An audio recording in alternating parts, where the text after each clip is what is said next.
بسم الله الرحمن الرحيم.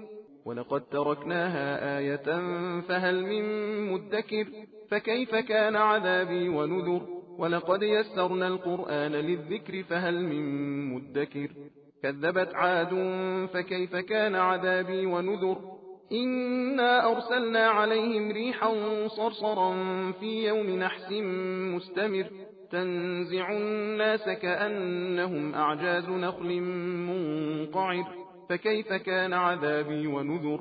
ولقد يسرنا القرآن للذكر فهل من مدكر. كذبت ثمود بالنذر فقالوا أبشرا منا واحدا نتبعه إنا إذا لفي ضلال وسعر. أألقي الذكر عليه من بيننا بل هو كذاب أشر. سيعلمون غدا من الكذاب الأشر. إنا مرسل الناقة فتنة لهم فارتقبهم واصطبر. ونبئهم أن الماء قسمة بينهم كل شرب محتضر.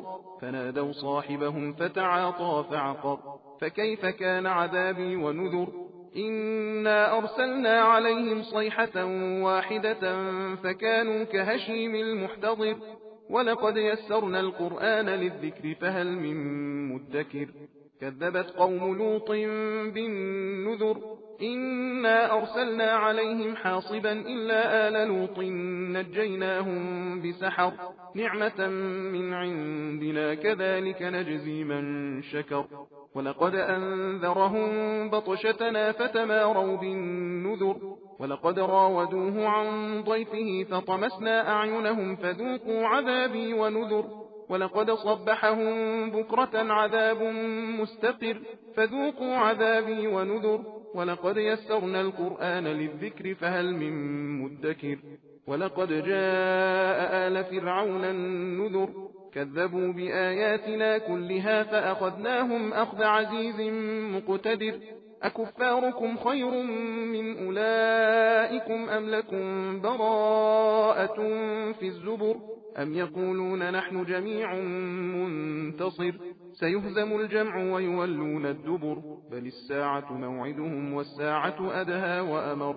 إن المجرمين في ضلال وسعر يوم يسحبون في النار على وجوههم ذوقوا مس سقر. إنا كل شيء خلقناه بقدر وما أمرنا إلا واحدة كلمح بالبصر. ولقد أهلكنا أشياعكم فهل من مدكر. وكل شيء فعلوه في الزبر وكل صغير وكبير مستطر.